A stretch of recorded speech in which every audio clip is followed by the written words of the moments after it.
नमस्कार साथियों, निर्माण क्लासेज अयोध्या में आपका हार्दिक स्वागत है। यूपी एचजेएस की वैकेंसी आपकी आ गई है और ये वैकेंसी आपकी 2023 वर्ष 2023 के लिए आई है। ठीक है, सारा प्रोसीजर नोटिफिकेशन के अलावा 24 से शुरू होगा आपका।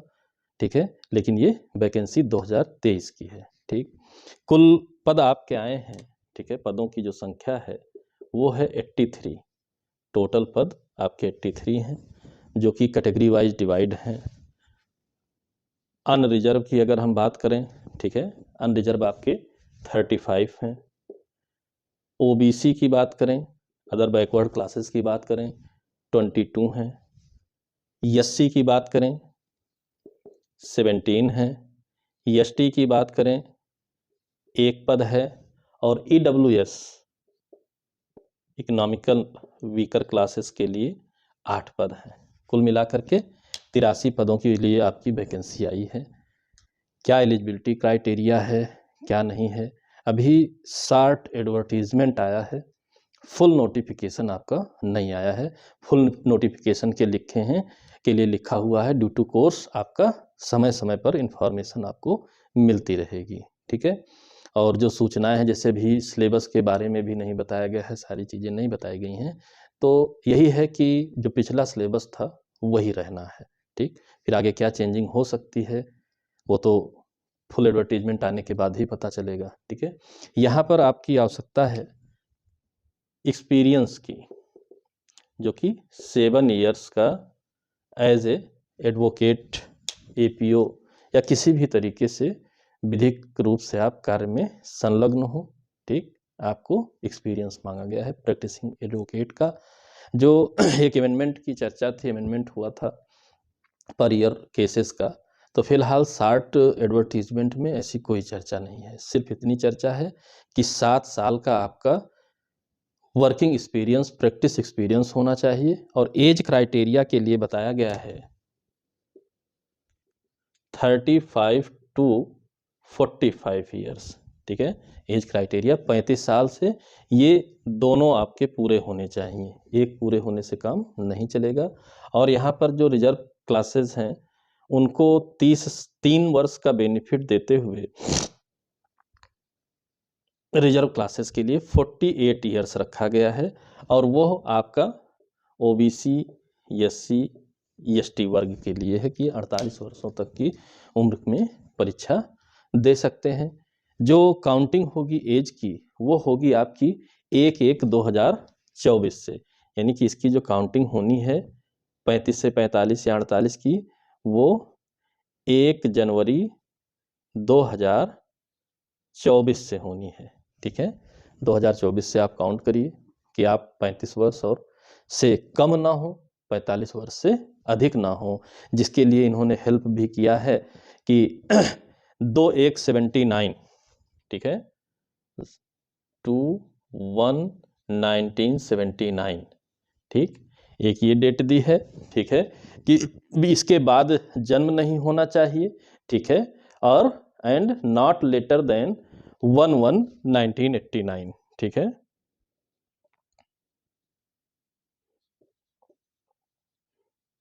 ठीक, यानी कि 79 से 89 के बीच आपका बर्थ होना चाहिए। 35 से 45 साल आपका इसी के बीच होना चाहिए, यानी 1/1/24 से जब लिया जाएगा तो यही डेट निकल करके आएगी कि इसी के मध्य आपकी बर्थ होनी चाहिए। ठीक है, और इसके बाद अगली बात इन्होंने बताया है कि जो एप्लीकेशन सबमिशन होगा, ठीक है, यानी आप अप्लाई कब से करेंगे इसके बारे में इन्होंने बताया है। 15 जनवरी 2024 से 29 फरवरी, ठीक है, 15 जनवरी 24 से 29 फरवरी 24 तक आप अप्लाई कर सकते हैं। ये अप्लाई की जो डेट है ये ऑनलाइन है, ऑनलाइन आपको अप्लाई करना है। फिर इसके बाद आपको हार्ड कॉपी निकाल लेनी है विद ज़रूरी डॉक्यूमेंट। आपको डेट बताई जाएगी कि कितनी डेट तक आप हार्ड कॉपी के साथ डॉक्यूमेंट जो भी हैं सेल्फ अटेस्टेड वो आपको लगा करके भेजना रहेगा हाई कोर्ट इलाहाबाद को। ठीक है। तो हार्ड कॉपी भी आपको सिक्योर करनी है, इस बात को ध्यान रखे रहिएगा, ये भी भेजना है।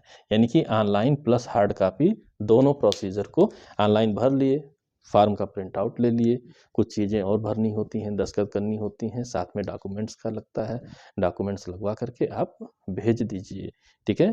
वहाँ पर रिसीव हो जाए विद इन टाइम, तब आप एलिजिबल हो जाएंगे। इतनी बातों की डिटेल यहाँ पर दी गई है, इस बात को आपको ध्यान रखना है, ठीक। बाकी इन्होंने प्रिलिमिनरी एग्जामिनेशन के बारे में कहा है, विल बी नोटिफाइड, यानी कि इन फ्यूचर आपको जो है सूचित किया जाएगा। तो आप ये मान के चलिए कि 29 फरवरी तक अगर हम ऑनलाइन अप्लाई कर रहे हैं तो फरवरी तो हमारी बीत गई, ठीक है।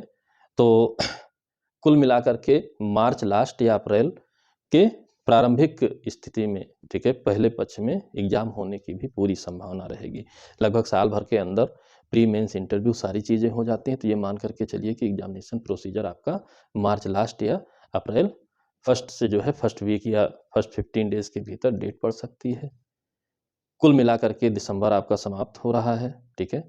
जनवरी, फरवरी, मार्च 3 महीने, लगभग 2.5 से 3 महीने आपके पास बचे हुए हैं, उसके हिसाब से आपको मेंटेन करना है, ठीक है। फिलहाल आपके पास इस शार्ट नोटिफिकेशन में सिलेबस नहीं है या कोई भी चीज़ें नहीं है, तो पिछला जो सिलेबस रहा है, पिछले जो पेपर रहे हैं, लगभग मान करके चलिए वही रहना है। कोई बदलाव फिलहाल ऐसा कुछ सुनने में नहीं आया है कि कोई बदलाव होगा, तो उसी फ्लो में आप मेहनत करते रहिए। अगर कोई छोटा मोटा बदलाव होता है तो वो उस हिसाब से चेंज हो जाएगा।